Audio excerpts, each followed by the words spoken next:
ॐ वर्णानामर्थसङ्घानां रसानां छन्दसामपि मङ्गलानां च कर्तारौ वन्दे वाणी विनायकौ रत्नाकराधौ तपदां हिमालयकिरीटिनीं ब्रह्मराजर्षिरत्नाढ्यां वन्दे भारतमातरम्। श्रुतिस्मृतिपुराणानामालयं करुणालयं नमामि भगवत्पादशङ्करं लोकशङ्करं। सदाशिवसमारम्भां शङ्कराचार्यमध्यमाम् अस्मदाचार्यपर्यन्तां वन्दे गुरुपरम्पराम्। नारायणं नमस्कृत्य नरं चैव नरोत्तमं देवीं सरस्वतीं व्यासं ततो जयमुदीरयेत्। निगमकल्पतरोर्गलितं फलं शुकमुखात् अमृतद्रवसंयुतं पिबत भागवतं रसमालयं मुहुरहो रसिकाः भुवि भावुकाः। वसुदेवसुतं देवं कंसचाणूरमर्दनं देवकी परमानन्दं कृष्णं वन्दे जगद्गुरुं। मूकं करोति वाचालं पङ्गुं लङ्घयते गिरिं यत्कृपातमहं वन्दे परमानन्दमाधवं। यं ब्रह्मा वरुणेन्द्ररुद्रमरुतः स्तुन्वन्ति दिव्यैस्तवैः वेदैः साङ्गपदक्रमोपनिषदैः गायन्ति यं सामगाः। ध्यानावस्थिततद्गतेन मनसा पश्यन्ति यं योगिनो यस्यान्तं न विदुःसुरासुरगणाः। देवाय तस्मै नमः। स्मृतये सकलकल्याणभाजनं यत्र जायते पुरुषस्तमजं नित्यं व्रजामि शरणं हरिं। हरे राम राम राम हरे हरे, हरे कृष्ण कृष्ण कृष्ण हरे हरे। श्री गुरुभ्यो नमः। वन्दे मातरम्. நமது பாரத திருநாட்டின் சுதந்திர நாளான இன்று கிருஷ்ண ஜென்மாஷ்டமிக்கு முந்தின இரவாகவும் இது அமைஞ்சிருக்கு. ஸோ ரெண்டு புனிதமான விஷயங்களினுடைய ஒரு சேர்க்கை இந்த இரவிலே இருக்கையிலே இந்த கிருஷ்ண ஜென்மாஷ்டமி சொற்பொழிவு தொடரில் ஸ்ருங்கேரி ஜெகத்குருக்கள் மகா சன்னிதானம் ஸ்ரீ சன்னிதானம் அவர்களுடைய திருவருளால் நடைபெற்று வருகின்ற இந்த அகம் பிரம்மாஸ்மி அமைப்பினுடைய சொற்பொழிவு தொடரில் மீண்டும் ஒரு முறை உங்களுடன் பேசுவதற்கு வாய்ப்பளித்த அந்த ட்ரஸ்ட் அமைப்பினருக்கு என்னுடைய நன்றியை தெரிவித்துக் கொள்கின்றேன். அனைவருக்கும் சுதந்திர தின வாழ்த்துக்கள். கிருஷ்ண ஜென்மாஷ்டமி நாளைக்கு வருது, அதற்கான வாழ்த்துக்களையும் இன்றே கூறிவிடுகின்றேன். இன்றைக்கு நாம் இந்த 9லிருந்து 10:30 என்று நேரம் கொடுக்கப்பட்டிருக்கு. நான் ஒரு 50 நிமிஷம் மாதிரி பேசுகிறேன். அதற்கு பிறகு ஏதாவது கேள்விகள் இருந்தால் அதை பற்றி நம்ம ஒரு உரையாடலாக அதை நிகழ்த்தலாம். இன்றைக்கு நாம் எடுத்துக்கொண்டுள்ள பொருளானது ஸ்ரீமத் பாகவதம், அதில் தசமஸ்கந்தம் என்று சொல்லக்கூடிய 10வது ஸ்கந்தத்தில் தசமஸ்கந்தத்தில் 13-14 அத்தியாயத்தில் பிரம்ம மோகன லீலை அல்லது பிரம்ம விமோகன லீலை என்று சொல்லப்படக்கூடிய பகவானுடைய ஒரு ஆச்சரியகரமான லீலையை பற்றி இன்றைக்கு அதை அனுபவிப்பதற்காக இங்கே நாம் கூடியிருக்கின்றோம். கிருஷ்ணர் கோகுலத்தில் அழகாக வளர்ந்து கொண்டு வருகின்றார். தினந்தோறும் அந்த 1000 சிறுவர்களோட மாடு மேய்த்து கொண்டு பிருந்தாவனத்துக்கு போய் பலவிதமான அங்கே இருக்கிற கோபர்கள், கோபிகைகள், ஆடுகள், மாடுகள், மரங்கள், செடிகள், கொடிகள் எல்லா ஜீவராசிகளுக்கும் மகிழ்ச்சியை கொடுத்து கொண்டு கிருஷ்ணர் ரொம்ப அழகாக வளர்ந்து கொண்டிருக்கின்ற அந்த நேரத்தில் 5 வயசு குழந்தை தன்னுடைய அதி ஆச்சரியகரமான ஒரு அழகாலும் விளையாட்டுகளாலும் இனிமையான பேச்சுகளாலும் எல்லாரையும் மகிழ்வித்து கொண்டு கிருஷ்ணர் இப்படி இருக்கின்ற காலகட்டத்தில் அந்த அகாசுரன் அப்படிங்கிற மலைப்பாம்பு கோபர்களையெல்லாம் விழுங்குவதற்காக ஒரு பெரிய குகை போல வாயை திறந்து இருக்கும் பொழுது அது ஏதோ ஒரு குகை என்று நினைத்து இந்த 1000 சிறுவர்கள்லாம் அதுக்குள்ளே போய் விடுகிறார்கள். பிறகு அந்த அசுரன் அந்த தன்னுடைய வாயை மூடி அவர்களை எல்லாம் விழுங்குவதற்கு முயற்சிக்கையில் கிருஷ்ணன் உள்ளே பாய்ந்து அந்த மலைப்பாம்பு வடிவில் வந்திருக்கின்ற அகாசுரனை வதம் செய்துவிட்டு எல்லா ஆயர் சிறுவர்களையும் மீட்டு கொண்டு வருகிறார். அதோடு இதுக்கு முந்தின அத்தியாயம் முடிகிறது. 13வது அத்தியாயம் ஆரம்பிக்கும். கிருஷ்ணர் சொல்கிறார், அப்படியே யமுனை நதிக்கரையில் எல்லா ஆயர் சிறுவர்களும் வருகிறார்கள். இப்போ சொல்கிறார், இன்றைக்கி நம்ம மாடு மேய்த்து கொண்டே இருக்கும்போது தெரியாமல் மலைப்பாம்பினுடைய வாய்க்குள்ளே போய் ரொம்ப கஷ்டப்பட்டு விட்டீர்கள். எல்லாருக்கும் ரொம்ப களைப்பாக இருக்குது. மத்தியானம் வேறு முடிஞ்சு போச்சு. நம்மளுக்கு பயங்கரமாக பசிக்கிறது. இங்கே உட்காந்து எல்லாரும் சாப்பிடலாமே என்று சொன்ன உடனே ஆயர் சிறுவர்கள் ஆஹா ஆஹா அப்படியே செய்வோம் என்று அந்த யமுனை நதியில் அழகாக வட்டமாக உட்காந்து சாப்பிடுவார்களாம். எப்படின்னா, கிருஷ்ணன் நடுவில் உட்காந்துருக்கான். அவனை சுற்றி எல்லா கோபர்களும் உட்காந்துருக்கிறார்கள். அது எப்படி இருக்குன்னா, ஒரு அழகான தாமரை மலரில் நடுவில் அந்த தண்டு இருக்க, அதை சூழ்ந்த தாமரையினுடைய இதழ்கள்லாம் எப்படி இருக்குமோ அந்த மாதிரி நல்ல அழகாக வரிசையாக உட்கார்ந்து இந்த ஆயர் சிறுவர்கள் சாப்பிட்றதுக்காக உட்கார்ந்திருக்கிறார்கள். அவர்கள் இப்போ இன்று நம்ம குழந்தைகள்லாம் பள்ளிக்கூடத்துக்கு போகும்போது அதில் சாப்பாடு கட்டி கொடுக்குறாங்க இல்லையா, டிஃபன் பாக்ஸ் என்று சொல்லி. அதே மாதிரி அந்த காலத்துலேயும் மாடு மேய்க்க போகும்போது ஆயர்பாடியிலையும் அம்மாக்கள் குழந்தைகளுக்கு சாப்பாடு கட்டி கொடுப்பாளாம். அது அதை ஒரு ஸ்லிங் பேக், உரி என்று சொல்லுவார்கள். அந்த மாதிரி ஒரு தோளில் போட்டிருக்கிற உரியில் எல்லோரும் விதவிதமான சாப்பாடுகள்லாம் எடுத்துகிட்டு வந்திருக்காங்க. அவர்கள் எல்லாரும் தாங்கள் கொண்டு வந்த சாப்பாடெல்லாம் பகிர்ந்து கொண்டு தான் சாப்பிடுவார்கள் தினந்தோறும். அதனால் எல்லா ஆயர்கள்லாம் அவங்களுடைய உரியை திறக்கிறார்கள். அப்படியே ருசி பார்த்து கொண்டு, இது எப்படி இருக்குது, ஆஹா ஆஹா பத்தியா, யசோதை கிருஷ்ணனுக்கு இன்றைக்கி இந்த சாதம் கட்டி கொடுத்துருக்காளே, புளியோதரை கட்டி கொடுத்துருக்கா. ஸ்ரீதாமா, நீ என்னடா கொண்டு வந்திருக்க இன்றைக்கி? நான் எலுமிச்சம்பழ சாதம் கொண்டு வந்திருக்கேன். அப்படியே அதை கொஞ்சம் எடு என்று சொல்லி ஒருவருக்கொருவர் பேசி சிரித்து கொண்டு ரொம்ப சந்தோஷமாக சாப்பிட்டு கொண்டிருக்கிறார்கள். இதை சுகபிரம்மம் ரொம்ப அழகாக வர்ணிக்கிறார். பிப்ரத்வேணும் ஜடரபட்டயோஹோ ஸ்ருங்கவேத்ரே ச கக்ஷே வாமே பாணௌ மசுணகபலம் தத்ஃபலான்யங்குலீஷு திஷ்டன் மத்தியே ஸ்வபரிசுஹృதோ ஹாசயன் நர்மபிஸ்வைஹி ஸ்வர்கே லோகே மிஷதி புபுஜே யஜ்ஞபுக் பாலகேலிஹி. கிருஷ்ணன் நடுவில் உட்கார்ந்திருக்கின்றான். எப்படி உட்கார்ந்துருக்கான் அப்படின்னா, பிப்ரத் வேணும் ஜடரபட்டயோஹோ, கையில் எப்பவும் புல்லாங்குழலை வைத்து கொண்டே போவானோ. அதனால் சாப்பிடணும் இல்லையா, அதனால் அந்த புல்லாங்குழலை நல்ல அழகாக அந்த இடுப்பில் இருக்கிற அந்த கச்சையில் சொருகி கொண்டிருக்கின்றான். அவனுடைய அந்த அழகான வயிறு மடிப்புகளில் அந்த புல்லாங்குழல் அப்படியே படிஞ்சிருக்கான். பிப்ரத் வேணும் ஜடரபட்டயோஹோ. அப்புறம் இந்த மாடுகளெல்லாம் கூப்பிடுறதுக்காக கொம்பை ஊதிக்கொண்டே போவார்கள். அந்த மாடு மேய்க்கிற கொம்பு அதை தன்னுடைய இடது கற்கத்துக்குள்ளே சொருகி கொண்டிருக்கின்றான் கிருஷ்ணன். இந்த மாடு மேய்க்கிற பெரம்பு அதையும் அப்படியே சொருகின்றிருக்கானா. சாப்பிடணும் இல்லையா உட்காந்து. அதெல்லாம் மாடு மேய்க்கிற பையன் அப்படின்னா அதுக்கான எல்லா விஷயங்களும் அந்த 5 வயசுலேயே தெரிஞ்சவனாச்சே.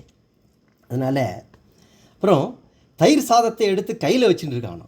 எப்படி வச்சுட்டுருக்கான் அப்படின்னார், வாமே பாணௌ மசுண கபலம், இடது கையில் வச்சுட்டுருக்காராம். தயிர் சாதத்தை எடுத்து இடது கையில் அழகாக வச்சுட்டுருக்கார்.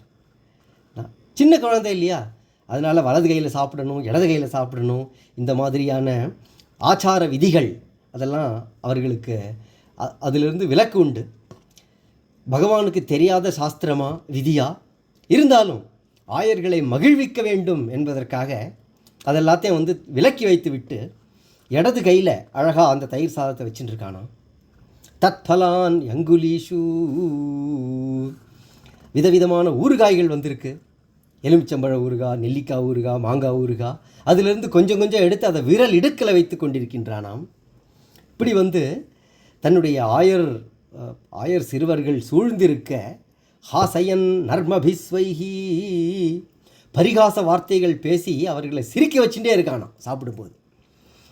இதெல்லாம் தான் ஒரு குழந்தைகளுடைய விளையாட்டு. அதாவது ஒரு ஆஃபீஸில் சாப்பிடும்போது அவர்களுடைய பிரச்சனைகளை பேசி எல்லாம் ரொம்ப சீரியஸாக முகத்தை வைத்து கொண்டு சாப்பிடுவார்கள். ஆனால் இந்த ஆயர் சிறுவர்கள் மாடு மேய்க்கப்போ எல்லாம் ரொம்ப சந்தோஷமாக இருக்கிறதுனால ஒருவரையொருவர் கேலி செய்து கொண்டு பரிகாசம் செய்து கொண்டு சாப்பிட்டு கொண்டு இருக்கின்றார்கள். இதை வந்து ஸ்வர்கே லோகே மிஷதி புபுஜே யஜ்ஞபுக் பாலகேலிஹி. எப்பேற்பட்ட கிருஷ்ணன் அங்கே உட்காந்து சாப்பிட்றான் அப்படின்னா, உலகத்தில் புண்ணியாத்மாக்களாகிய ரிஷிகள், மக்கள், இவர்கள் எல்லாரும் செய்யக்கூடிய எல்லா யஜ்ஞங்களினுடைய அதில் கொடுக்கக்கூடிய ஆகுதிகளை எல்லாவற்றையும் உண்ணக்கூடிய யக்ஞேஸ்வரனான அந்த கிருஷ்ணன் ஒரு சின்ன குழந்தை மாதிரி இந்த ஆயர் சிறுவர்களோடு இப்படி உட்காந்து சாப்பிட்டு கொண்டிருக்கிறானே என்று அதி ஆச்சரியத்தோட சொர்க்கத்திலிருந்து தேவர்கள் எல்லாம் இந்த காட்சியை பார்த்து கொண்டிருக்கிறார்களாம். இவ்வளோ அழகா நம்மாழ்வார் சொல்லுவார், வைகலும் வெண்ணெய் கை கலந்து உண்டான் பொய் கலவாது என் மெய் கலந்தானே என்பார். கை கலந்து உண்டான் அப்படின்னா என்ன அர்த்தம் அப்படின்னா, அப்படியே ரொம்ப ஒரு நாசூக்காக சாப்பிட்றது கிடையாதான். அந்த சாதத்தில் கையை போட்டு அலைஞ்சு அதில் இருக்கிறது எல்லாத்தையும் வந்து நுழப்பி அப்படி தான் சாப்பிடுவானா கிருஷ்ணன். அப்படி அவன் சாப்பிட்றதே ஒரு அழகு. அதை இந்த சொர்க்கத்திலிருந்து தேவதைகள் எல்லாரும் பார்த்து கொண்டிருக்கின்றார்கள். இப்படி மெய்மறந்து இப்படி அவர்கள் சாப்பிட்டு கொண்டிருக்கும்போது மாடுகள்லாம் என்ன பண்ணுறது, அதுகளுக்கு சாப்பாடு வேண்டாமா? இவங்க சாப்பிட உட்கார்றதுக்கு முந்தையே கன்றுகள் எல்லாவற்றையும் அவிழ்த்து விட்டு விட்டார்கள். அங்கே நல்ல யமுனை கரையோரத்தில் நல்ல பசும்புல் வளர்ந்துருக்கு. அந்த மாடுகள் மேய்ந்து மேய்ந்து மேய்ந்து மேய்ந்து ரொம்ப தூரம் போயிடுத்து. பார்த்தா இவங்கெல்லாம் இப்படி நல்லா சாப்பிட்டுன்னு இருக்கும்போது, கன்றுக்குட்டி எங்கடா போச்சு அப்படிங்கிறான் ஒருத்தன். ஆமாண்டா இப்போ தாண்டா நான் கவனிக்கிறேன் அப்படிங்கிறான் இன்னொருத்தன். ஐயோ பயமாக இருக்கே, மாடுகள் எங்கே போச்சோ என்ன ஆச்சோ என்று இவர்களெல்லாம் பயப்படும்போது அங்கே பயத்திற்கே பயமாக விளங்கக்கூடிய கிருஷ்ணன் சொல்கிறானா, நண்பர்களே பயப்படாதீர்கள், நீங்கள் நிதானமாக சாப்பிட்டுருங்க, நான் போய் கன்றுகளை எல்லாம் தேடிக்கொண்டு வருகிறேன் என்று சொல்லி அப்படியே அந்த பாதி சாப்பிட்ட அந்த தயிர் சாத கையோட கிளம்புறான் கன்றுகளை தேடி கிருஷ்ணன். இப்போ இவர்கள் எல்லாரும் இங்கு உட்கார்ந்து கொண்டிருக்கிறார்கள். அப்படியே போய்கொண்டே இருக்கும் பொழுது அங்கே பிரம்மதேவர் இந்த லீலையை பார்த்து கொண்டிருக்கின்றாராம். ஏற்கனவே அகாசுர வதத்தை பார்த்துட்டார். அடேயப்பா, கிருஷ்ணன் எப்பேற்பட்ட ஆச்சரியமான லீலை செஞ்சான், இன்னும் பகவானுடைய இன்னொரு ஆச்சரியமான லீலையை பார்க்க வேண்டும் என்று கருதி அந்த கன்றுகளை எல்லாம் தன்னுடைய மாயையால் பிரம்மதேவர் மறைந்து போகச் செய்து விட்டார் அப்படின்னு தான் வருது பாகவதத்தில். சாதாரணமாக நம்ம புராண கதாகாலக்ஷேமத்தில் பேசும்போது இந்த ஆயர் சிறுவர்களுக்கெல்லாம் என்ன பாக்கியம், நம்ம கூட கிருஷ்ணன் இப்படி உட்காந்து சாப்பிட்ருக்கானா, அதெல்லாத்தையும் விட்டுட்டு இந்த மாடு மேய்க்கும் சிறுவர்களோடு சாப்பிடுகிறானே என்று அகம்பாவத்துடனே பிரம்மதேவர் இப்படி செய்தார் என்றெல்லாம் சொல்வார்கள். அப்படி பாகவதத்தில் இல்லை. பகவானுடைய இன்னொரு ஆச்சரியகரமான லீலையை பார்க்க வேண்டும் என்று கருதி அந்த கன்றுகளை எல்லாம் அவர் தன்னுடைய மாயத்தால் மறைத்து கொண்டு போய் பிரம்மலோகத்தில் ஒரு குகையில் கொண்டு போய் வச்சுட்டார். கிருஷ்ணன் அப்படியே கொஞ்சம் தூரம் போகிறான், தேடி பார்க்குறான், கன்றுகள் எதையும் காணலை. சரி சாப்பிட்டு முடிப்போம், அப்புறம் நிதானமாக கன்றுகளை தேடலாம் என்று சாப்பிட்ட இடத்திற்கு பார்த்தால் அங்கே உட்கார்ந்திருக்கிற கோபர்கள் அவர்கள் யாரையுமே காணலை.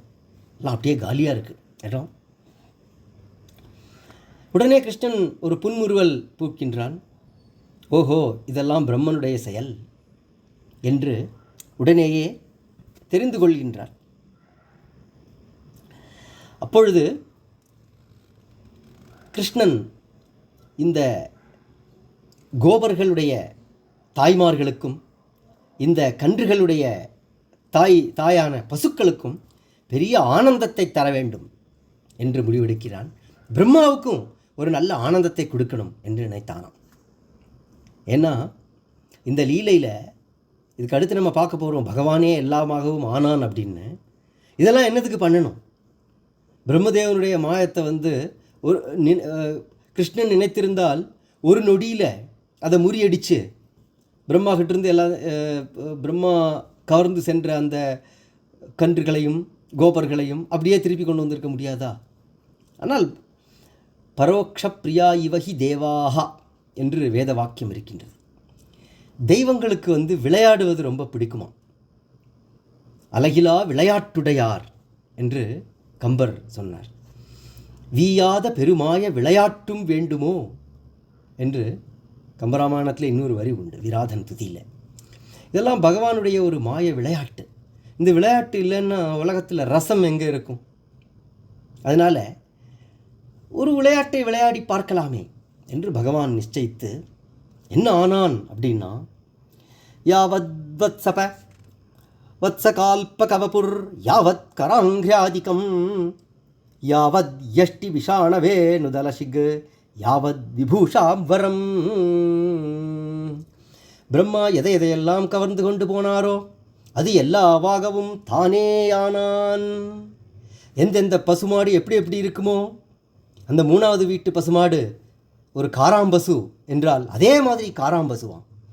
அந்த 4வது வீட்டு பசு கருப்பு பசு, அதுக்கு 2 கண்ணுக்குட்டி, அது வெள்ளை கண்ணுக்குட்டி என்றால் அதே போல் கருப்பு பசுவாகவும் வெள்ளக்கன்று குட்டியாகவும் ஆனான். யாவத் கராங்கிராதிகம். அந்த பையன் சுதாமாங்கிற பையன், ஸ்ரீதாமாங்கிற பையன், வேறும் அந்த கோபர்களில் வேறு வேறு விதமான பசங்கள், ஒருத்தன் குட்டை, ஒருத்தன் நெட்டை, ஒருத்தன் கருப்பு, ஒருத்தன் வெளுப்பு, ஒருத்தனுக்கு நிறைய முடி இருக்கும், ஒருத்தன் மொட்டையாக இருப்பான். இப்படி யாவத் யஷ்டி விஷாணவேனுதலஷிக் யாவத் விபூஷாம்பரம். எந்தெந்த மாட்டுக்கு எந்தெந்த மாதிரியெல்லாம் கொம்பு இருக்குமோ, அதனுடைய கழுத்தில் எந்தெந்த மாதிரி கயிறு கட்டி இருக்குமோ, எந்த மாதிரி சங்கு மணி எல்லாம் கட்டி இருக்குமோ, எப்படி அலங்காரங்கள்லாம் அந்த மாட்டுக்கு செஞ்சிருப்பார்களோ, அதே மாதிரி எந்தெந்த கோப சிறுவர்கள் எந்தெந்த வண்ணத்தில் ஆடை அணிந்திருப்பார்களோ, எப்படி மாலைகள் போட்டிருப்பார்களோ, அவன் அம்மா எப்படி எப்படியெல்லாம் அலங்காரம் பண்ணி அனுப்பிச்சிருப்பாளோ, அந்த பையன் எப்படி பேசுவானோ, சிரிப்பானோ, அழுவானோ, இது எல்லாமாகவும் யாவத் சீலகுணாபிதா கிருதிவயோ யாவத் விஹாராதிகம். எந்தெந்த ஒரு கோபச் சிறுவன் எப்படி சிரிப்பானோ, எப்படி அழுவானோ, எப்படி கோபப்படுவானோ, இப்படி எல்லா விதத்திலும் சர்வம் விஷ்ணுமயம் கிரோங்கவதஜா சர்வஸ்வரூபோ பபௌ. சர்வம் விஷ்ணுமயம் என்கிற அந்த பழமொழியே ஒரு உருவத்தோடு வந்தால் எப்படி இருக்குமோ அப்படி எல்லாமாகவும் சர்வஸ்வரூபோ பபௌ என்று பகவான் ஆகிவிட்டான். இப்படி எல்லாமாகவும் ஆயிட்டான். அதெல்லாம் எப்படி ஒரு நொடியில் எப்படி இதெல்லாம் நடந்தது என்றால், உபனிஷதம் சொல்கிறது, சோ காமயத பகுஸ்யாம் பிரஜா ஏயேதி தத் சிருஷ்ட்வா ததனு பிரவிஷ்ய தச்சத்யச்சாபவத் என்று சொல்கிறது. சோ காமயத, சிருஷ்டியினுடைய தொடக்கத்தில் எதுவுமே இல்லை, பிரம்மம் என்கின்ற அந்த ஒற்றை பொருள் மட்டுமே இருந்தது, சிங்குலாரிட்டி. அது விரும்பியது இந்த ஒன்று பலவாக ஆக வேண்டும் என்று. சோ காமயத பகுஸ்யாம் பிரஜா ஏயேதி, பலவாக ஆவோம் என்ற அந்த சங்கல்ப மாத்திரத்தில் சிருஷ்டி நிகழ்ந்து விட்டது. அந்த சிருஷ்டி நிகழ்ந்தவுடனே பிரம்மம் தானே அந்த சிருஷ்டிக்குள் புகுந்தது என்று உபநிஷதம் சொல்கிறது. நம்முடைய ஹிந்து மதத்தில் இது ரொம்ப, சிருஷ்டியை பற்றி நம்ம பேசும்போது இது ரொம்ப விசேஷமான விஷயம். வேறு சில மதங்களில் சொல்கிறார்கள், கடவுள் எப்படி உலகத்தை படைத்தார் அப்படின்னா, யாரோ ஒரு ஆர்கிடெக்ட் இப்படி ஒன்று ஒன்றா செய்கிற மாதிரி அது ஒன்று ஒன்றா செஞ்சிட்டே இருந்தார் அப்படின்னார் என்று அவர்கள் ஒரு ரொம்ப சாதாரணமான ஒரு லௌகீகமான வர்ணனையை கொடுக்கின்றார்கள். ஆனால் நம்ம உபனிஷத்தை படிக்கும்போது அதில் வரக்கூடிய வர்ணனை ஒரு மறைபொருளாக கூடமாக இருக்கிறது, ரொம்ப தத்துவார்த்தமாக இருக்கிறது. அந்த சங்கல்ப மாத்திரத்தில் ஒன்றாக இருக்கின்ற பொருள் பலவாக, ஒன்றாய் அரும்பி பலவாய் விரிந்து இவ்வுலகெங்குமாய் என்கிறது அபிராமி அந்தாதி. இப்படி சங்கல்ப மாத்திரத்தில் அந்த சிருஷ்டி நிகழ்ந்து அந்த சிருஷ்டிக்குள்ள பிரம்மம் தானே பிரவேசிக்கின்றது. அதனால தான் சிருஷ்டியில் இருக்கக்கூடிய ஒவ்வொரு ஜீவராசிக்கும் ஜீவன் அப்படி உண்டாகிறது. அந்தர்யாமியாக இந்த பிரம்மம் அந்த ஒவ்வொரு ஜீவராசிக்குள்ளேயும் இருந்து அதை இயக்கி வைக்கிறது என்பது போல அந்த சிருஷ்டியில் என்ன நடக்கிறதோ அதை ஒரு நாடகமாக இந்த இடத்துல பகவான் நிகழ்த்தி காண்பிக்கிறான். ஒரு சிறிய அளவில் அந்த யமுனா நதிக்கரையில் எல்லாமாகவும் ஆயாச்சு. அப்புறம் ஸ்வயம் ஆத்மாத்ம கோவத்சான் பிரதிவாரியாத்மவத்சபைஹி கிரீடன் ஆத்மவிகாரைச்ச சர்வாத்மா பிராவிஷத்வ்ரஜம். அந்த தானேயாகிய கன்றுகளை தானேயாகிய கோபாலர்களால் அடக்கி நடத்தும்படி தானும் அவர்களோடு விளையாடிக்கொண்டு எல்லாவுடைய ஆத்மாவாகவும் இருக்கின்ற அந்த கிருஷ்ணன் கோகுலத்துக்குள்ளே புகுந்தான் சொல்லுகிறார். அப்படி கோகுலத்துக்குள்ளே புகுந்தவுடனே அந்த ஒவ்வொரு மாட்டையும் எந்தெந்த தொழுவத்தில் கொண்டு போய் கட்டணுமோ அந்தந்த இடத்துல கட்டி விடுகிறான். அந்தந்த கோபர்கள் கட்டுகிறார்கள். அதாவது அந்தந்த கோபர்களாக இருக்கின்ற கிருஷ்ணன் அந்தந்த வடிவத்தில் அந்த எல்லா வேலைகளையும் செய்கிறானாம். மற்றபடி அன்றைக்கு அந்த பசுக்கள்லாம் இந்த கன்றுகளை பார்த்த உடனே விசேஷமான பிரீத்தி ஏற்பட்டுதான். பொதுவாகவே ஒரு பசுவுக்கு தன்னுடைய கன்று மீது மிகப்பெரிய அன்பு உண்டு இல்லையா? வத்ச என்றால் கன்றுக்குட்டி என்று பொருள். வாத்சல்யம் அப்படிங்கிற அந்த சொல்லே பசு தன்னுடைய கன்று மீது காண்பிக்கின்ற அன்பு அப்படிங்கிறதுலேருந்து தான் அந்த வாத்சல்யம் என்கிற சொல்லே வருகின்றது. என்றால் அந்த அன்பினுடைய ஒரு தன்மையை நாம் புரிந்து கொள்ளலாம்.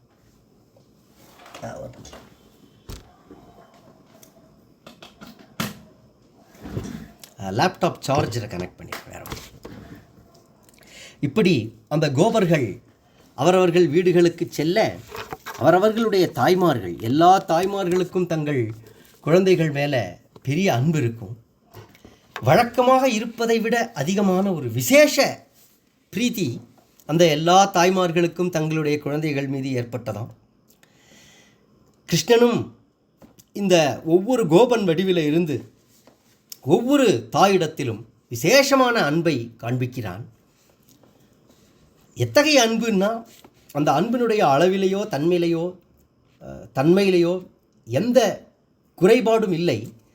ஆனால் லௌகீகமான அன்பு மாயையோடு கலந்தது. அந்த மாயை இல்லாத சுத்தமான அன்பு இந்த இடத்துல வெளிப்பட்டது என்கிற ஒரு வித்தியாசத்தை தவிர வேற எந்த வித்தியாசமுமே அந்த அன்பிலே இல்லை என்று சொல்கிறார். இப்படி தினந்தோறும் நடந்து கொண்டே இருக்கின்றது. வழக்கம் போல காலம்பர எல்லா கோபர்களும் அவரவர்களுடைய மாடு கன்றுகளை அவிழ்த்து விட்டு அப்படியே பிருந்தாவனத்துக்கு ஓட்டி கொண்டு போகிறார்கள். தாய்மார்கள் வழக்கம் போல் சாப்பாடெல்லாம் கொடுத்து பசங்களை அனுப்புகிறாங்க. அவங்க அங்கே போய் நல்லா விளையாடிட்டு அப்படியே திரும்பி வராங்க. இப்படியே நடந்து கொண்டே இருக்கிறது. எவ்வளவு நாள் நடந்தது என்றால் 1 வருஷம் இதே போல் நடந்துதான். பகவான் இப்படி தானே சகல ரூபங்களிலும் இருந்து கொண்டு இந்த லீலையை நடத்தி வைத்து கொண்டிருக்கின்றார். இந்த 1 வருஷம் முடியறதுக்கு ஒரு 5 நாள் இருக்கின்றது. அப்படி இருக்கும் பொழுது கிருஷ்ணனும் பலராமனும் வழக்கம் போல கிளம்பி அந்த பிருந்தாவனத்திற்கு மாடுகளை எல்லாம் ஓட்டி கொண்டு போகிறார்கள். அப்போ அந்த கோவர்தனகிரியினுடைய உச்சியில் மேய்ந்து கொண்டிருந்த சில பசுக்கள் இங்கே இவர்கள் ஓட்டிக்கொண்டு சென்ற அந்த புல் மேய்ந்து கொண்டிருந்த அந்த கன்றுகளை பார்த்ததாம். அப்படி பார்த்தவுடனே அந்த அந்த மாடுகளுக்கு ஏதோ ஒரு உணர்ச்சி தோன்றியது. அது என்னென்னா, ரொம்ப நாள் முந்தி அதனுடைய கன்றுகள் எங்கேயோ காணாமல் போயிடுத்து அப்படிங்கிறது அந்த பசுக்களுடைய மனசில் இருந்திருக்கு. இந்த கன்றுகளை பார்த்த உடனே அந்த சுற்றி இருந்த அந்த கோபர்கள் அவர்கள் நில்லு நில்லு நில்லு என்று அவர்கள் தடுக்க முயற்சித்தாலும் அது எல்லாவற்றையும் மீறி உடைத்து கொண்டு அப்படியே அந்த உச்சியில் மேய்ந்து கொண்டிருந்த மாடுகள்லாம் இந்த கன்றுகளை முட்டி அப்படியே பால் சொரிந்து அந்த கன்றுகள் பாலை எல்லாம் குடிக்கிறதாம். உடனே கோபர்கள்லாம் ஓடி வரார்கள். என்ன திடீர்னு இந்த உச்சியில் மேய்ந்து கொண்டிருந்த மலை உச்சியில் மேய்ந்து கொண்டிருந்த மாடுகளுக்கு இந்த கன்றுகள் பேரில் இவ்வளோ பெரிய ஒரு வாத்சல்யம் அதிகமாகிவிட்டதே என்று அவர்கள் ஆச்சரியப்பட்டு கொண்டிருக்கும்போது அந்த கோபர்களை பார்க்கிறார்கள். அவர்களும் ஆச்சரியத்தோடு பார்க்கிறார்கள். 1000 சிறுவர்கள் கிருஷ்ணன் கூட இருக்கிற பெரிய கோபர்கள் அவர்கள் தான் உச்சியில் அந்த மாடு மேய்த்து கொண்டிருந்தார்கள். அவர்கள் தங்களுடைய குழந்தைகளை அப்படியே தழுவி ஆனந்த கண்ணீர் வடிக்கிறார்கள். அதை ஏதோ ஒரு காரணத்தினால உணர்ச்சி மேலீட்டில் மீண்டும் மீண்டும் அவர்கள் கண்ணீர் விட்டு கொண்டே இருக்கிறார்கள். இதையெல்லாம் பலராமன் பார்க்கிறார். பலராமனுக்கு தெரியும், கோகுலத்தில் எல்லாருக்கும் எல்லா வீட்டிலையும் தாய் தந்தையர் இருக்கிறார்கள், எல்லாருக்கும் குழந்தைகள் உண்டு. ஆனாலும் கிருஷ்ணன் பேரில் எல்லாருக்கும் ஒரு விசேஷ பிரீதி உண்டாம். கிருஷ்ணனை தன்னுடைய மகன் போல எல்லா ஆயர் தாய்மார்களும் பார்ப்பார்கள். இந்த அன்பு எல்லா கோபர்களும் தங்களுடைய மகன் போலவே பார்ப்பார்கள். இந்த அன்பு இப்பொழுது ஒரு கட்டற்ற அளவிலே வெளிப்படுகிறதே, இது என்ன என்று பலராமன் சிந்தித்து பார்த்து தன்னுடைய ஞான கண்ணால் உடனே தெரிந்து கொண்டார். இவையெல்லாம் கிருஷ்ணனுடைய ஸ்வரூபங்களாக இப்பொழுது இருக்கின்றன. பகவானுடைய விளையாட்டினுடைய ஒரு அங்கமாக இந்த மாடுகளும் கன்றுகளும் கோபர்களும் எல்லாரும் இருக்கிறார்கள் என்று பலராமனுக்கே ஒரு வருஷம் கழித்து தான் பகவானுடைய இந்த லீலை எப்பேற்பட்டது என்று தெரிய வருகிறது. உடனே கிருஷ்ணன் கிட்ட கேட்கிறான், கிருஷ்ணா என்ன இது? எனக்கே இப்பொழுதுதானே உன்னுடைய மாயம் தெரிந்தது என்று சொன்ன உடனே கிருஷ்ணன் சுருக்கமாக பலராமன் கிட்ட சொல்கிறார், ஆமாம் என்று. இப்படி இவர்கள் பேசிக்கொண்டிருக்கும் பொழுது பிரம்மதேவர் இப்போ என்ன நடக்குதுன்னு பார்க்கலாம் என்று வருகிறார்.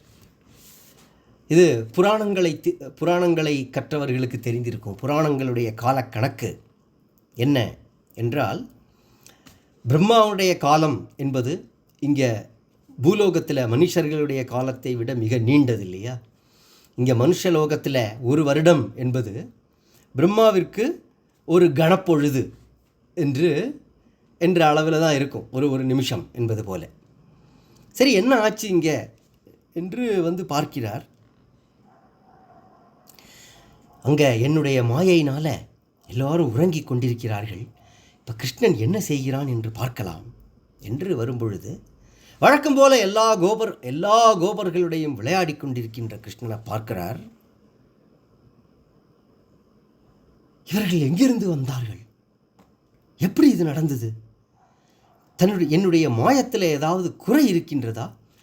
நான் அங்கே எல்லாரையும் ஒளிச்சு வச்சிருக்கும்போது இங்கே பார்க்கறதுக்குள்ளே அவர்கள் எல்லாம் இங்கே வந்து விட்டார்களா என்று உடனடியாக தன்னுடைய யோக சக்தியினால் தான் மறைத்து வைத்த இடத்திற்கு போய் பார்க்கிறார். அங்கே அவர் எப்படி சயனத்தில் வச்சிருக்காரோ எல்லா மாடுகளையும் கன்றுகளையும் கோபர்களையும் அப்படியே அவர்கள் எல்லோரும் உறங்கி கொண்டிருக்கிறார்கள்.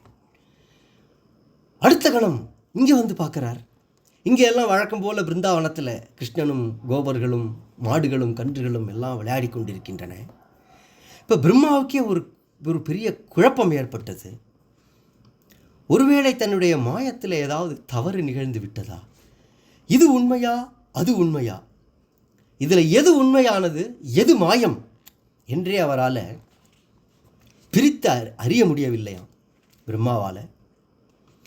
ஏவம் விமோகயன் விஷ்ணும் விமோகம் விஸ்வமோகனம் ஸ்வயைவ மாயையா ஜோபி ஸ்வயமேவ விமோகிதா.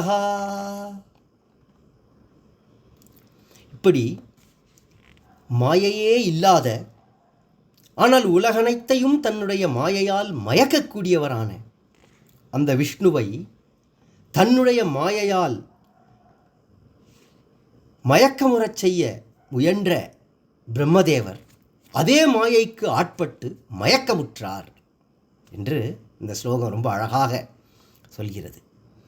ஏவம் விமோகயன் விஷ்ணும் விமோகம் விஸ்வமோகனம் ஸ்வயைவ மாயையா ஜோபி ஸ்வயமேவ விமோகிதா என்று தமிழில் திருமாலுக்கு அற்புதமான ஒரு திருநாமம் உண்டு, மாயோன் என்று.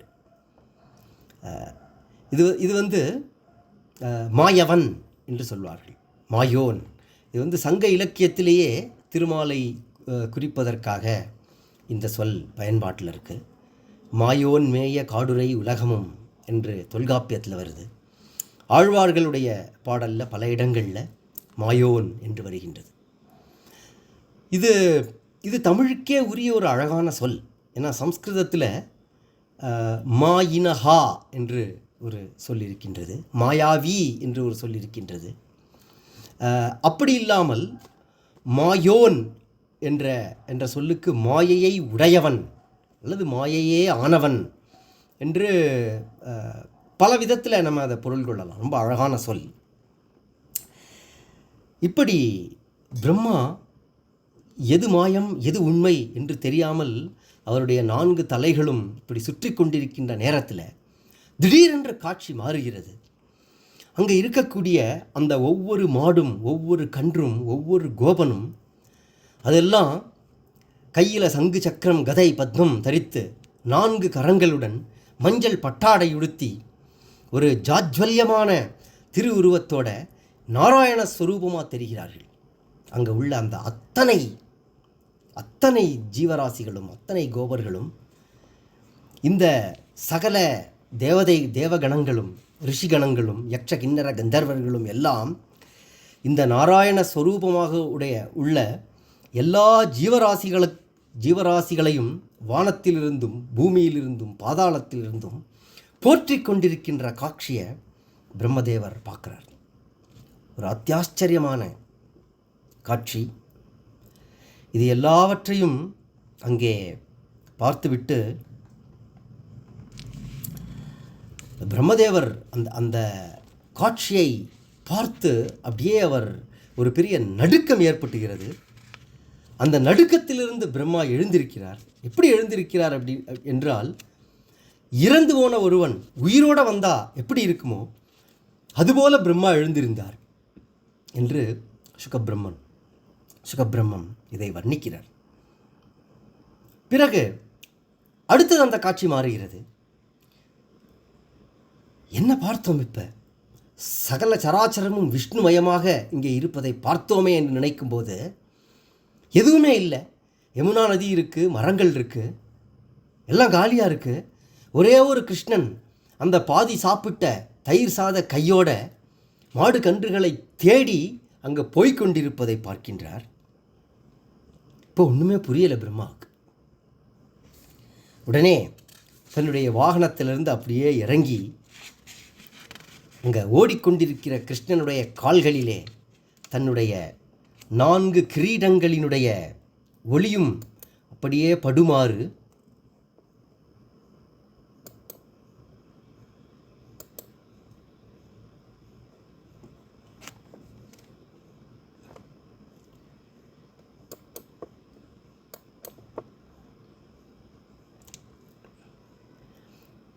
நான்கு கிரீடங்களினுடைய முனைகள் பகவானுடைய பாதங்களில் விழுந்து பாதங்களில் படுமாறு விழுந்து வணங்கி ஒரு பெரிய ஸ்துதி பண்ணுறார் இந்த இடத்துல. இதற்கு பிரம்மஸ்துதி என்று ஒரு ஆச்சரியமான ஸ்துதி இது. பஷ்யேஷமேனார்யமனந்தவாத்யே பராத்மனி வையபி மாயிமாயினி மாயாம் விதத்தே க்ஷிதுமாத்ம வைபவம் அகம் கியானை சமிவார்ஜிரக்னௌ. பகவானே, என்னுடைய பிழையை பாருங்கள். முடிவற்றவரும் அனந்தன் என்று பெயர் பெற்றவர் நீங்கள். மாயாவிகளுக்கெல்லாம் பெரிய மாயாவி. அப்பேற்பட்ட உம்மிடம் கூட மாயையை செலுத்தி என்னுடைய திறமையை நான் பார்க்க விரும்பினேனே. நீர் ஒரு பெரிய அக்னி. அந்த அக்னியிலிருந்து தோன்றிய சுடர் நான். உங்கள் முன் நான் எம்மாத்திரம் அப்படின்ட்டு சொல்கிறார். இந்த பிரளய காலத்தில் எல்லா உயிர்களையும் தன்னுடைய வயிற்றுக்குள்ளே அடக்கி அவற்றையெல்லாம் காப்பாற்றக்கூடியவர் நீர். அப்பேற்பட்ட விஸ்வகர்ப்பன் என்று பெயர் பெற்ற நீர் ஒரு தாய் தன்னுடைய கர்ப்பத்தில் சிசுவை சுமக்கும்போது அந்த குழந்தை லேசாக காலால் உதைத்தால் அந்த வலியை தாய் பொருட்படுத்துவாளா? அதுபோல நானும் உம்முடைய குழந்தை இல்லையா? இந்த உலகத்தில் உள்ள காரணமோ காரியமோ எல்லாம் உம்மிடமல்லவா இருக்கின்றது. என்னுடைய பிழையை பொறுத்தருளுங்கள் என்று அழகாக காண்பிக்கின்றார். இந்த பிரபஞ்சம் என்பது நிலையானதல்ல. இது ஒரு தோற்றம் என்பதுதான் சத்தியம். ஆனால் இந்த உண்மை ஏதோ காரணத்தினால, அஞ்ஞான வசத்தால் என்னிடமிருந்து மறைந்து போய்விட்டது. ஒருவேளை அதை எனக்கு உணர்த்துவதற்காகத்தான் இந்த லீலையை நீங்கள் நடத்தினீர்கள் இல்லையா? முதல்ல நீர் ஒருவராக இருந்தீர், பிறகு பலவாக ஆனீர், பிறகு அந்த பலவாக இருக்கின்ற எல்லாவற்றையும் ஒருவராகவே இருந்து ஆட்சி செலுத்துபவராக, இயக்குபவராக நீங்கள் ஆனீர்கள் என்று பகவானுடைய அந்த பரமாத்ம ஸ்வரூபத்தை நினைத்து இங்கே பிரம்மா ஸ்தோத்திரம் பண்ணுறார். பிறகு சொல்கிறார், பந்தம் மோக்ஷம் என்று ரெண்டு இருக்குது. இந்த இரண்டுமே உண்மை இல்லை. பந்தமும் உண்மை இல்லை, மோட்சமும் உண்மை இல்லை. நீர் ஒருவரே உண்மை. பிரம்ம சத்தியம், நீர் ஒருவர்தான் உண்மை அப்படின்ட்டு இந்த இடத்துல ஒரு அபாரமான உவமையை சொல்கிறார். சூரியன் இருக்கிறது, சூரியனிடத்தில் பகலும் இல்லை, இரவும் இல்லை இல்லையா? சூரியனை பார்க்கக்கூடிய மனிதர்களுக்குத்தான் பகல் தெரிகிறது, இரவு தெரிகிறது. சூரியனிடத்தில் பிரகாசம் மட்டுமே உள்ளது. அதுபோல பந்தமும் இல்லை, மோட்சமும் இல்லை, நீர் ஒருவர் மட்டுமே இருக்கின்றீர், நீர் ஒருவர் தான் சத்தியம் என்கின்றார். துவம் ஆத்மானம் பரம் மத்வா பரமாத்மானமேவச்ச ஆத்மா புனர் பகிர்மிருக்ய அகோ அக்ஞஜனதாக்ஞதா. இப்படி நீர் ஒருவரே உண்மையாக இருக்க, பரமாத்மாவாகிய உம்மை வேறு என்று நினைத்து இந்த சரீரம், இந்த மனது, என்னுடைய புத்தி இதெல்லாம் தாமாக நினைத்து வெளியில் உம்மை தேட வேண்டும் என்று ஜனங்கள் எல்லோரும், இந்த உலகம் முழுவதும் நினைக்கின்றதே, அவர்களுடைய அறிவீனத்தை பார்த்தா எனக்கு ஆச்சரியமாக இருக்கின்றது என்று இந்த இடத்துல பிரம்மாவே இந்த சம்சாரம் என்பது, இந்த மாயை என்பது எந்த அளவுக்கு பிரமிப்பூட்டக்கூடியது என்றால், ஞானஸ்வரூபமாக இருக்கின்ற பிரம்மாவே ஒரு கணம் இதில் மயங்கி போய் பிறகு அதிலிருந்து தெளிந்து வந்து இதை நான் உணர்ந்து கொண்டேன். இப்படி நீர் உள்ளே இருக்க, எல்லாம் நீராகவே இருக்க, நீயாகவே இருக்க, அதை விடுத்து மக்கள் தாங்கள் வேறு, நீ வேறு என்று நினைத்து உன்னை வெளியிலே தேடுகிறார்களே, இது எவ்வளவு, என்ன ஆச்சரியம், என்ன அறிவீனம் என்று சொல்லுகிறார். பிறகு மிகப்பெரிய ஞானிகளும் கூட தங்களுடைய ஞானத்தால் உன்னை உணர்ந்து கொள்ளலாம். ஆனால் அப்படி உணர்ந்து கொள்வதற்கும் உன்னுடைய அனுக்கிரக சக்தி தேவையாக இருக்கின்றது. அந்த அனுக்கிரகம் இல்லாமல் என்னாலேயே இந்த மாயையை கடந்து உன்னுடைய நிஜஸ்வரூபத்தை அறிய முடியவில்லையே. பிறகு இந்த உலகத்தில் உள்ள சாதாரண மனிதர்கள் எம்மாத்திரம் என்று பகவானுடைய அனுக்கிரக சக்தியை அடுத்தவர் போற்றுகின்றார்.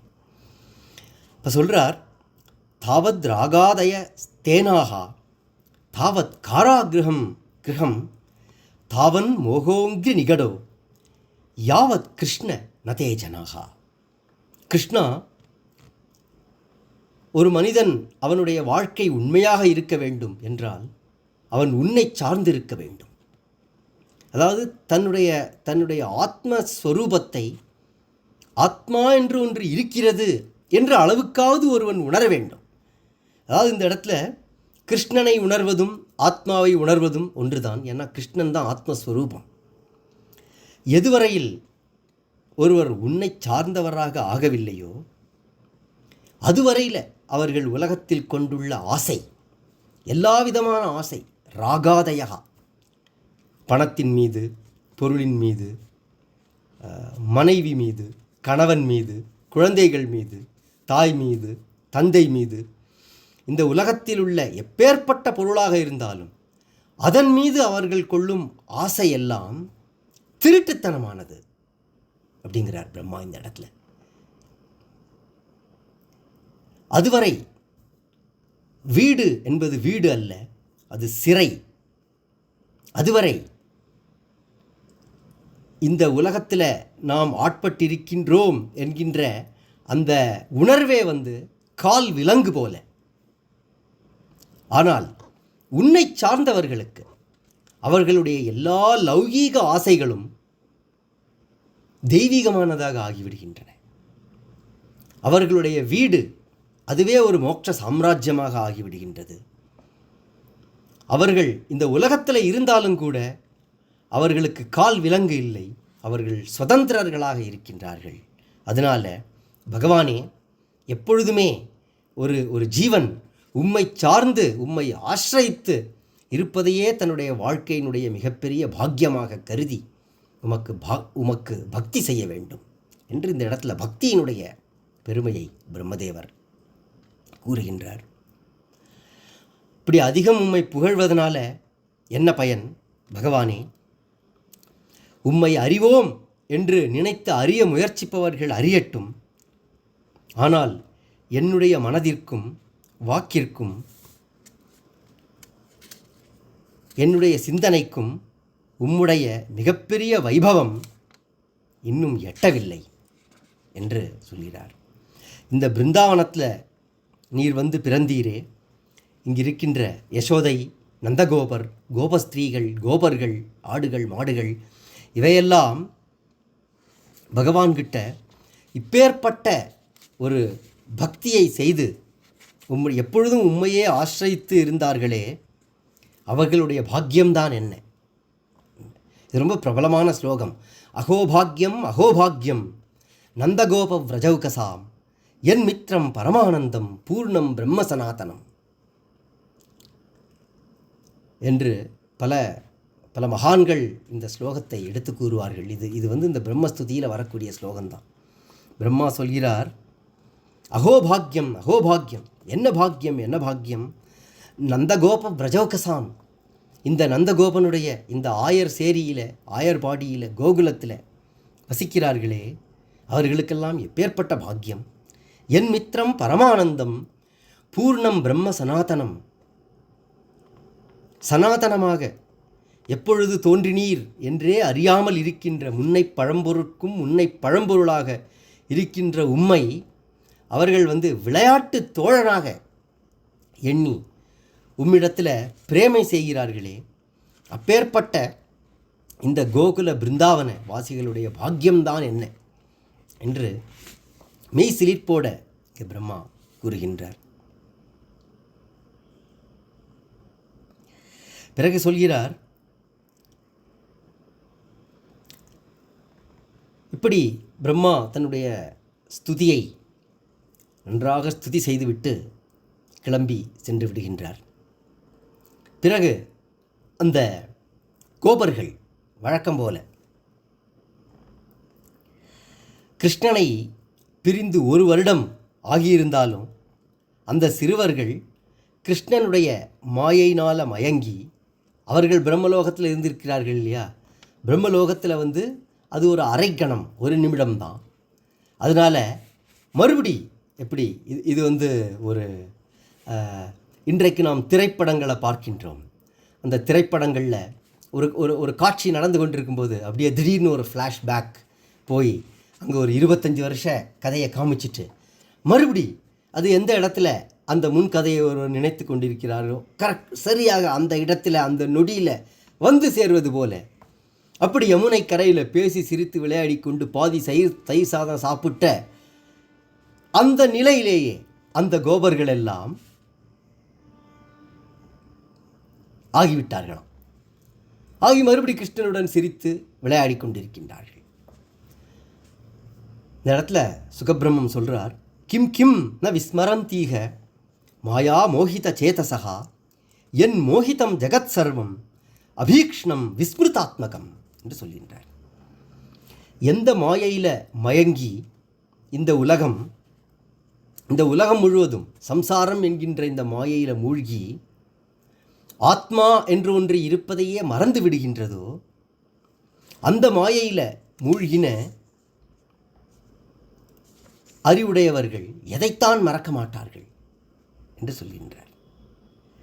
அதனால் இந்த மாயையினால் இந்த கோபர்களும் கிருஷ்ணனுடைய மாயைக்கு ஆட்பட்டிருந்ததுனால அவர்களுக்கு இது எதுவுமே தெரியல. வழக்கம் போல. பிறகு சாப்பிட்டு முடித்து அப்படியே யமுனையில் நன்றாக ஸ்நானம் செய்து விளையாடிவிட்டு மறுபடி இந்த கோபர்கள் கிருஷ்ணனோடு சேர்ந்து அழகாக நல்ல கம்பீரமாக எல்லாரும் மறுபடி வழக்கம் போல கிளம்பி ஆயர்பாடிக்குள் நுழைந்து வருகிறார்கள். அப்பொழுது உங்களுக்கு தெரியுமா என்று ஊரில் அகாசுரன் அப்படிங்கிற ஒரு பெரிய மலைப்பாம்பு, அதை கிருஷ்ணன் சம்ஹாரம் செய்து விட்டான் என்று ஊர் முழுக்க ஒரே பேச்சாக இருந்துதான். இந்த அகாசுர வதம் என்பது 1 வருஷம் முன்பு நிகழ்ந்தது. ஆனால் அதை 1 வருடத்திற்கு பிறகு கோபர்கள் தங்களுடைய தாய்மார்களிடத்தில் சொன்னார்கள். இதுக்கு முந்தின அத்தியாயத்தில் ஏன் இப்படி 1 வருஷம் கழித்து சொன்னார்கள் என்று பரீட்சித் மகாராஜன் ஒரு கேள்வியை கேட்கிறான். அப்பொழுது இந்த ஆச்சரியமான பிரம்ம விமோகன லீலையை சுகபிரம்ம ரிஷி அப்படியே அந்த புராணத்தில் வர்ணித்து கொண்டே போகின்றார் என்பதாக வருது. இப்படி இந்த கதையை சொல்லி முடித்த பிறகு பரீட்சித் கேட்குறார், இப்படி ஆச்சரியமான சரிதத்தை சொன்னீர்கள். பிரம்மன் பரோத்பவே கிருஷ்ணே யான் பிரேமா கதம் பவேத் யோபூத பூர்வஸ்தோகேஷு சோத்பவேஷ்வபி கத்யதாம் என்று கேட்கின்றான். ஓ மகர்ஷியே, இப்படி கிருஷ்ணன் தன்னுடைய மாயையினால் ஒவ்வொரு கோபனாகவும் ஒவ்வொரு கன்றாகவும் ஆன பொழுது வழக்கமாக இருப்பதை விட மிகப்பெரிய அளவில் ஒரு பிரீத்தி அந்த எல்லா தாய்மார்களுக்கும் தந்தைமார்களுக்கும் பசுக்களுக்கும் தங்களுடைய குழந்தைகள் மீது உண்டானது என்று சொன்னீர்களே. தங்களுக்கு பிறந்த குழந்தைகளிடத்தில் கூட உண்டாகாத அளவு பிரேமை வேறொருத்தனுக்கு பிறந்தவனான கிருஷ்ணன் மேலே அவர்களுக்கு எப்படி உண்டாயிற்று என்று இதை ஒரு கேள்வியாக பரீட்சித் கேட்கிறார். அதற்கு சுகர் அற்புதமாக ஒரு தத்துவார்த்தமான பதிலை சொல்கின்றார். இந்த இடத்துல 2 விதமான பதிலை நம்ம எதிர்பார்க்கலாம். ஒன்று, ஏன் உண்டாகாது? ஏனென்றால் கிருஷ்ணன் ஈஸ்வரன் அந்தர்யாமியாக இருந்து எல்லா ஜீவராசிகளையும் இயக்குகின்றான். உங்க வாய்ஸ் நடுவுல பிரேக் ஆகுது. ஓ சரி, கொஞ்சம் அது பிரேக் ஆகும்போது அது லேக் ஆகி கேட்கறது. ஓ சரி, நீங்கள் முதலே எவ்வளோ நேரமாக அப்படி ஆச்சு? இப்போ ஆரம்பத்தில் ஒரு தடவை தான் ஆச்சு. இப்போ கொஞ்சம் நேரமா கொஞ்சம் ஃப்ரீக்வெண்ட் ஆகுது. ஓகே, இல்லை இப்போ சரியா இருக்கா? இப்போ சரியா இருக்கு. ஓ சரி, ஒருவேளை அந்த புஸ்தகத்தை நான் வச்சுட்டு இருந்த இடம் அந்த மைக்கினுடைய இது பண்ணுறது என்னமோ தெரியல. சரியாக கேட்கலன்னா நீங்கள் சொல்லுங்கள், அதுக்கேற்றபடி நான் அதை கரெக்ட் பண்ணிக்கிறேன். அந்தர்யாமியாக இருந்து இயக்குகின்றான். அதனால் அவனுடைய சக்தியினால் கூடுதல் அன்பை தோற்றுவித்தான் என்பது மாதிரி ஏதாவது ஒரு பதிலை சொல்லலாம். ஆனால் அப்படி சொல்லலை. அதுக்கு சுகபிரம்ம ரிஷி ரொம்ப தத்வார்த்தமாக ஒரு அற்புதமான பதில் ஒன்று சொல்கிறார். சர்வேஷாமபி பூதானாம் நிருப ஸ்வாத்மைவ வல்லபா இதரே பத்திய வித்தாத்வியாத் தத் வல்லபதையைவஹி என்று சொல்கின்றார். அரசே, எல்லா ஜீவன்களுக்கும் அவரவர் ஆத்மாதான் எல்லாவற்றையும் விட மிக பிரியமானது. குழந்தைகள், பணம், மற்ற எல்லா விஷயங்களும் அந்த ஆத்மாவுக்கு சுக சாதனமாக இருப்பதால் தான் பிரியமாகின்றன என்பது உமக்கு தெரியாதா? அதுதானே பிரசித்தம் என்று கேட்கின்றார். இந்த கருத்து எங்கே வருகிறது? நாம் வேதாந்தம் சிறிது காலமாக பயின்று வருவதனால இது பிருகதாரண்யக உபனிஷத்தில் மைத்ரேயி பிராமணத்தில் வருகின்றது இல்லையா? யாக்ஞவல்கியர் மைத்ரேயி சம்வாதத்தில் அதாவது மைத்ரேயி தன்னுடைய கேள்வியை கேட்ட உடனே அதுக்கு யாக்ஞவல்கியர் பதில் சொல்லும் பொழுது அவர் சொல்கின்றார், கணவனிடத்தில் மனைவிக்கு ஏன் அன்பு இருக்கின்றது? மனைவியினிடத்தில் கணவனுக்கு ஏன் அன்பு இருக்கின்றது? மக்களுக்கு ஏன் செல்வத்தின் மீது அன்பு இருக்கின்றது இப்படி ஒவ்வொன்றாக கேட்டுக்கொண்டே வந்து கடைசியில் சொல்கின்றார், ஆத்மனஸ்து காமாய சர்வம் பிரியம் பவதி என்று சொல்கின்றார்.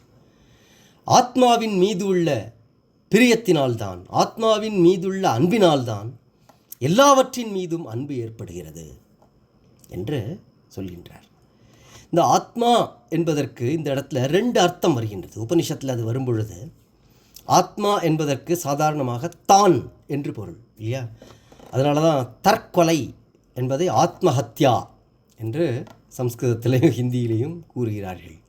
அந்த இடத்துல ஆத்மா என்பதற்கு ஜஸ்ட் தான் என்று தான் பொருள். ஆனால் தத்துவார்த்தமாக ஆத்மா என்பது ஆத்ம தத்துவத்தை குறிக்கின்றது. ஆனால் அந்த இடத்துல அந்த மந்திரம் அமைந்திருப்பது தன் மீது உள்ள பிரியத்தினால்தான் உலகத்தில் உள்ள எல்லா பொருட்களின் மீதும் பிரியம் ஏற்படுகிறது என்று சொல்வதாக நம்ம எடுத்துக்கொள்ளலாம். இங்கு தான் என்று சொல்லப்பட்டது நாம் தன்னலம் என்று சொல்கின்றோம் இல்லையா, செல்ஃபிஷ்னஸ் என்று. புகழ்பெற்ற இந்த மரபணு அறிஞர், அதாவது ஜெனட்டிக்ஸினுடைய ஒரு மிகப்பெரிய விஞ்ஞானி ரிச்சர்ட் டாக்கின்ஸ், அவர் த செல்ஃபிஷ் ஜீன் என்று ஒரு சிறந்த நூல் எழுதியிருக்கின்றார். பல வருடங்களுக்கு ஒரு 25 வருடங்களுக்கு முன்பு எழுதப்பட்ட ஒரு நூல் அது. இன்றும் மரபணு அறிவியலில் அது ஒரு அடிப்படையான ஆதாரமான ஒரு நூலாக கருதப்படுகின்றது. அதில் இந்த மரபணுக்கள், இந்த ஜீன்ஸ், அந்த ஜீன்ஸ் எப்படி விரிவடைகின்றன, அதாவது மியூட்டேஷன் என்றெல்லாம் சொல்லுவார்கள், எப்படி அது ஜீன்கள் ஒன்றிலிருந்து பலவாறாக விரிவடைந்து கொண்டே செல்கின்றன. அப்படி செல்லும் பொழுது அந்த ஒவ்வொரு ஜீனும் தான் என்கின்ற ஒரு அடிப்படையிலேயே தான் விரிவடைகின்றன என்பதை விளக்கும் முகமாக அந்த புஸ்தகத்துக்கு அவர் த செல்ஃபிஷ் ஜீன் என்று பெயர் வைத்தார். அது ஒரு சுவாரஸ்யமான ஒரு புத்தகம், சிந்தனைக்குரிய ஒரு புத்தகம். அது பற்றி பலவிதமான விவாதங்கள் இருக்கின்றன. நீங்கள் அதை தேடி அதை படித்து பார்க்கலாம். ஆக மொத்தத்தில் உலகத்தில் எல்லா மனிதர்களும் தன்னலத்துடனேயே தான் இயங்குகிறார்கள். அதுதான் இயல்பானது. அதாவது ஒருத்தன் முழுக்க முழுக்க தன்னலத்துடனேயே எல்லாவற்றையும் செய்து கொண்டால் அதில் ஒன்றும் ஆச்சரியம் இல்லை. ஏன்னா ஒரு மனிதனுடைய மரபணு அமைப்பு, அவனுடைய பயாலஜியே அப்படி தான் இருக்குது என்பது போன்ற. அதனால் இந்த பிறர் நலம், கருணை, தியாகம், இந்த மாதிரி விஷயங்கள் எல்லாமே இயற்கைக்கு எதிரானது என்பது போல ஒரு கருத்தை அதை ஒட்டி உருவாக்கி இருக்கிறார்கள். அது பரவலாக பேசப்படுகின்றது, நீங்கள் பார்க்கலாம். ஆனால் இந்த இடத்துல உபநிஷதம் சொல்வது அந்த அர்த்தத்தில் அல்ல. அதை நாம் ஆழமாக புரிந்து கொள்ள வேண்டும். இங்கே உபனிஷத் தான் என்று சொல்வது ஆத்ம சைத்தன்யம் என்பதை தான் என்று உபனிஷத் சொல்கின்றது. அது இந்த உடல் அல்ல, மனது அல்ல, புத்தி அல்ல, இவையெல்லாம் ஒரு எல்லைக்குட்பட்டவை, அழிவுக்கு உட்பட்டவை. இவற்றை தாண்டி இவை எல்லாவற்றையும் பிரகாசப்படுத்தக்கூடிய அந்த சைத்தன்ய வஸ்து இருக்கின்றது. அது ஆத்மா. அந்த ஆத்மாவினால தான் நாம் அறிகிறோம் இல்லையா? மற்றவையெல்லாம் அறியக்கூடியவையாக உள்ளன. ஆனால் அந்த ஆத்மா ஒன்றுதான் அறிவதாக இருக்கின்றது. அதனால தான் அதன் மீது ஏற்படக்கூடிய அன்பு, ஆத்மரதி என்று சொல்வார்கள். இந்த உலகத்தில் உள்ள மற்ற எல்லா அன்பினுடைய பரிமாணங்களும் அந்த அன்பினுடைய வெளிப்பாடாகத்தான் இருக்கின்றன என்று இந்த தத்துவத்தை தான் உபநிஷதம் கூறுகிறது. இங்கே கிருஷ்ணன் பகவத் அவதாரம் என்பது ஒரு புறம் இருந்தாலும், இந்த இடத்துல கிருஷ்ணன் ஆத்மஸ்வரூபம் என்பதை வைத்து பார்த்தால்தான் நம்ம இந்த லீலையையும் அதனுடைய உட்பொருளையும் சரியாக புரிந்து கொள்ள முடியும். அதனால தான் சுகபிரம்ம ரிஷி இந்த மாதிரி பதில் சொல்கிறார் பரீட்சித் மகாராஜனுக்கு.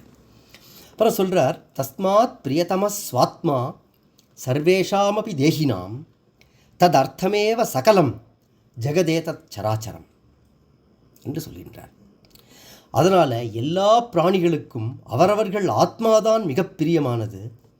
இந்த உலகம் முழுவதும் அந்த ஆத்மாவிற்காகவே பிரியமாக ஆகிறது. இந்த கிருஷ்ணனை எல்லா பிராணிகளுக்கும் ஆத்மா என்று நீர் அறிய வேண்டும். அவரே தன்னுடைய மாயையால் இங்கு ஆயர்பாடியில் ஒரு சிறுவன் போல விளங்கி இந்த லீலையை நிகழ்த்தி காட்டுகிறார். இந்த கிருஷ்ணனை ஆத்மஸ்வரூபமாக உள்ளபடி அறிபவர்களுக்கு இந்த பிரபஞ்சம் முழுவதும் அவர்கள் இந்த பிரபஞ்சம் முழுவதிலும் தன்னையும் தன்னில் இந்த பிரபஞ்சம் முழுவதையும் காண்பார்கள். இந்த கிருஷ்ணனை ஆத்மஸ்வரூபமாக அறிந்து அவனுக்கு பக்தி செய்வதன் மூலம் இந்த ஞானம் சித்திக்கும் என்று இந்த இடத்துல பக்தியையும் ஞானத்தையும் சமன்வயப்படுத்தி இந்த அத்தியாயமானது முடிவுக்கு வருகிறது என்பதோடு இந்த உரையை இங்கே நிறுத்திக்கொள்வோம். இதில் ஏதாவது கேள்விகள் இருந்தால் நம்ம கேட்கலாம். நன்றி.